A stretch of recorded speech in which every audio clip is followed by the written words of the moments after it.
Mano, vou falar sobre esse mangá aqui, que é bem interessante. Ele conta a história de uma garota que tava brincando com uma criança, onde abriu um monte de portais. Logo eu pensei que seria aquele clichê de Mahal, e todo mundo fica assustado, até tudo ficar roxo e o mundo acabar. Sim, o mundo foi destruído, sobrevivendo só uma mulher que fica no meio do vazio, nada. Depois conta um pouquinho a história da vida dela, que ela, quando criança, foi descoberto que ela é imortal. Sim, ela não morre, a cabeça dela foi rachada, mas logo curou. Foi o dia que ela acabou descobrindo isso, mas não foi tão bom porque os pais dela foram mortos e o avô dela colocou como experimento ela, uma cobaia. Até um dia aconteceu uma grande explosão e ela conseguiu escapar e acabando sendo achada por uma família e sendo criado, que ela no início você viu aquela criança ali, que ela adorava muito. E quando o mundo acabou, aquela criança que ela tanto adorava e gostava muito dessa criança, acabou virando um feto e assim tudo acaba destruindo, acabando com a única coisa que ela gostava. E isso deixou ela em pânico. Até abrir um portal desse e levar ela para o outro mundo. Parecia que era até Senkai, em Senkai, aquela idade média mais tecnológica. Mas quando alguns caras levam ela até umas certas pessoas, tá uma rainha. E essa rainha não é humana não. Tem uns dentes bem afiados. E ela fala, eu tava esperando você aqui chegar. Só que ela acaba mobilizando um cara e pegando a espada desse cara e metendo nela mesma pra acordar, porque acha que tudo isso é um sonho. Porém ela sente dor, mas não percebeu que não é um sonho. Até tanto que a mãe falou, já acabou. Embora ela fale que isso tudo é um pesadelo, ela fala que não é. É tudo real e todas as memórias do passado dela estão ali. Tanto que ela mostra a criança que ela tanto gostava para ela. Na hora ela vê isso e ela acaba dizendo, desde o momento eu tava me perguntando, foi você que destruiu o meu mundo. Enfim, ela começa a rir e depois fala que ela não é nada. E assim meio que ela sente uma aura gigantesca e ela pega a espada dela e avança dessa mulher e tentando acabar com ela. Tanto que parece um guarda lá que protege essa mulher e essa mulher só fica lá rindo. E ela fica chorando porque diz que foi ela que acabou com o mundo dela. E todo mundo começa a secar ela, na onde a espada dela começa a crescer, como se fosse Thundercats, e ela tenta cortar a cabeça dela. Só que quando ela tenta isso, aparece uma mão gigante que ia pegar ela. Só não pegou ela porque aconteceu uma grande explosão, onde ela fica meio usando sem saber o que aconteceu. Aí aparece um cara com uma máscara de coelho pegando ela e depois usando uma granada, explodindo e fugindo dali. Na onde ele abre um portal. Só que ela tenta escapar dele e começa a ameaçar de quem é você. Isso com uma espada e depois começa a chorar lá. Enfim, é bem interessante isso aqui, hein? Bem, esses dois acabam tendo bastante um confronto, na onde ela tenta acabar com ele e ela ainda acredita que aquela mulher, ela pode trazer o mundo dela de volta. Só que ela quer entregar só a imortalidade ao servir de experimento para poder conseguir, em troca, trazer o mundo dela de volta. Eu acho que aquela mulher lá é uma deusa, mas eu acredito que não. Porém, ela acaba mobilizando o cara, só que o cara acaba falando o nome dele e falando que quer ajudar ela. Logo ela meio que para escutar ele, mas a primeira coisa que ele fala é que ele é muito bonito e ela fica tão chateada que acaba batendo nele. Eu ia fazer a mesma coisa, como o cara se acha tanto assim? Mas enfim, depois os dois conversam, ele explica tudo a ela, que aquele mundo ali é outra dimensão, diferente do dela, e que eles usam chakras, que é o tipo de energia espiritual deles, que dá poderes, independente pode ser forte ou fraco. E eles usam também nas suas tecnologias, como abacos, voadores e tal. Enfim, ela também vê um quadro daquela mulher que ela tentou matar mais cedo, e o protagonista fala que ela é a imperatriz desse mundo.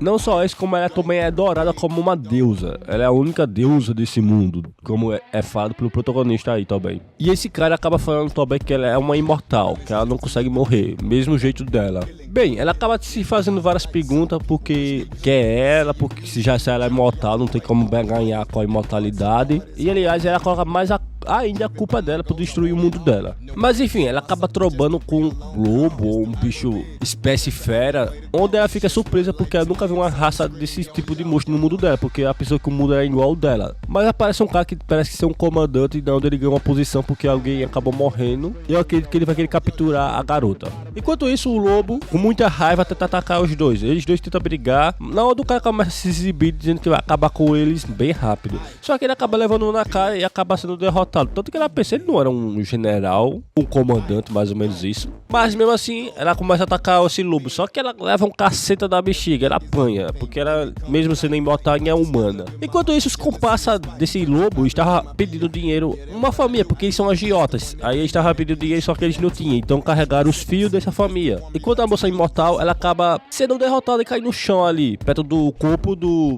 guerreiro lá que levou um socão.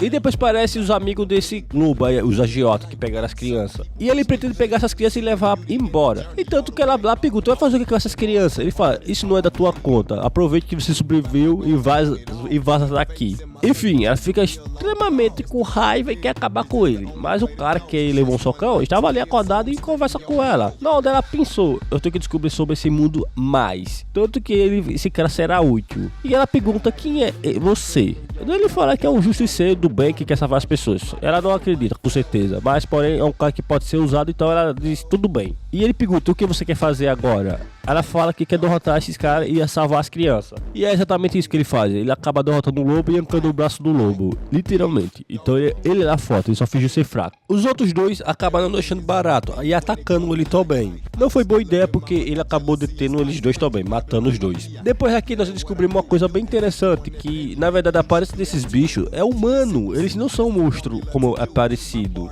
Eles usam a tecnologia com os seus chakras, onde coloca num equipamento que bota baixo no pescoço, onde muda a aparência deles por coisas parecidas como lobos e tal. E as crias que ele estava carregando, na verdade, era para roubar a aparência dela, replicar a aparência delas. Porque muitos ricos pegam a aparência de jovens e tal, para poder aproveitar, digamos assim. E os ricos são fodões aqui. Enfim, eles acabam levando diretamente para casa de volta as crianças, depois explicam um pouco sobre como funciona esse negócio aí, que os seus cérebros e alguns pegam a aparência de criaturas ou anjo, vai variando. E existe também uma grande organização, que a empresa fornece esse tipo de coisas aí. É bem maligno isso aí. E depois aparece esse exército aí investigando sobre o caso do desaparecimento daquela imortal, que como eu falei, esse cara quer perseguir a garota imortal e capturar ela, incluindo aquele cara que fugiu para poder executá-lo. Enquanto isso, ela está na base, ou melhor, a empresa que faz essas transformações para poder tentar destruir e acabar com esse tráfico humano, que eles pegam os humanos para poder replicar as aparências deles. E sim, ela quer dar uma de heroína nesse mundo aí. Então ele pede ajuda a esse cara para tentar destruir essa organização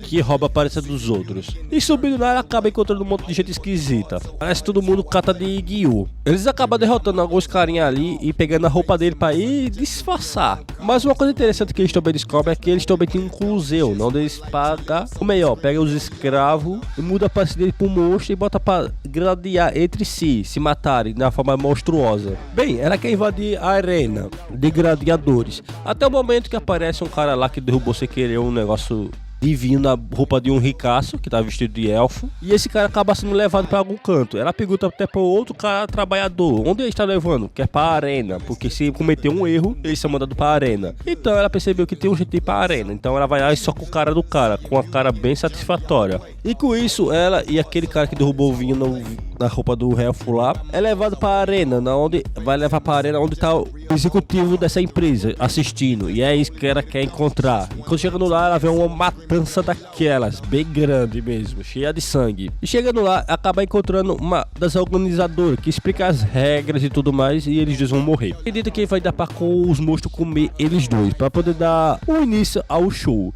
Só que ela fala que eles também têm direito a se defender, tanto que eles vão dar armas a ele. Aí manda escolher algumas armas ali, e ela acaba escolhendo um tipo de lança-espada, onde tanto é uma espada, tanto é uma lança. Lança não, arco, flecha, eu errei aqui, é arco, espada. Enfim, enquanto o outro está no escritório desse líder da organização que faz essas coisas aí. E ela e aquele outro cara lá que derrubou o vinho vai ser o espetáculo da luta, que eles estão vestidos todos de preto. Bem, é só ficar encarando o presidente, que é o dono desse local aí, o executivo, que ela quer acabar com ele. Só que o doidão aí sai correndo em cima do monstro, na onde ela salva a vida dele por pouco, senão ele tinha perdido a cabeça ali mesmo. E ela começa a lutar contra ele, na onde ela tem uma certa dificuldade e tenta não ser ferida para não chamar a atenção com a sua imortalidade. Onde ela tem uma ideia de chamar a atenção dessa criatura para cima do presidente, já que o objetivo dela é ele. Ela tenta fugir desse monstro, só que esse monstro acaba perseguindo ela, mesmo ela estando muito próximo, não consegue alcançar o presidente. Isso quando o amigo dela tá na sala dele, onde tá procurando o cofre para poder invadir. Ela até consegue furar um olho dele lá, mas acaba nascendo um espinho, e sempre que ela tenta atacar, nasce um espinho, tendo dificuldade a lutar com ele. Até aparecer aquele amigo dela ali, mandando ela ligar a arma dela, que ela não consegue ligar porque ela não tem chakra. Ela não é desse mundo. E sem muita escolha, ela vai receber o ataque e ela fica parada pra receber o ataque, já que não tem muita escolha, mas também não vai morrer mesmo. Só que o infeliz não sabe que ela é imortal, acaba indo lá tentando salvar a vida dela e acaba morrendo, sendo empalado. Enquanto isso, o amigo dela conseguiu roubar um negócio e disse que é pra fugir. Mas ela percebeu um tipo de status, onde consegue ensinar sobre a arma que ela tá usando. E isso aconteceu porque aquele garoto, mesmo ele ter sido morto, ele não foi em vão. Ele conseguiu ativar a arma dela. Ela só não conseguiu ativar, porque ela não quis ativar, que era um botãozinho. E com isso ele facilitou a ela atacar esse monstro, onde ela conseguiu cortar todos os espinhos dele. Ia matar até esse monstro, mas só resgatou o garoto lá pra escutar ele dizendo que ela é muito amigável. E embora ela acabe lembrando do passado dela, que ela matou todos os cientistas que prendia ela e ela conseguiu fugir assim. Foi ela que explodiu o local. E aí ela fala para ele, eu não sou amigável.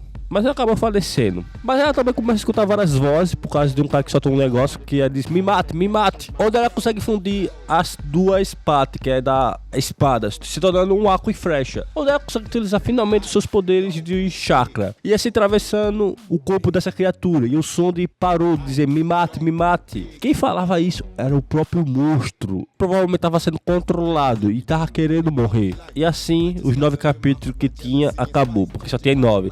Então eu só vou fazer uma análise até aqui, felizmente. Então, até a próxima.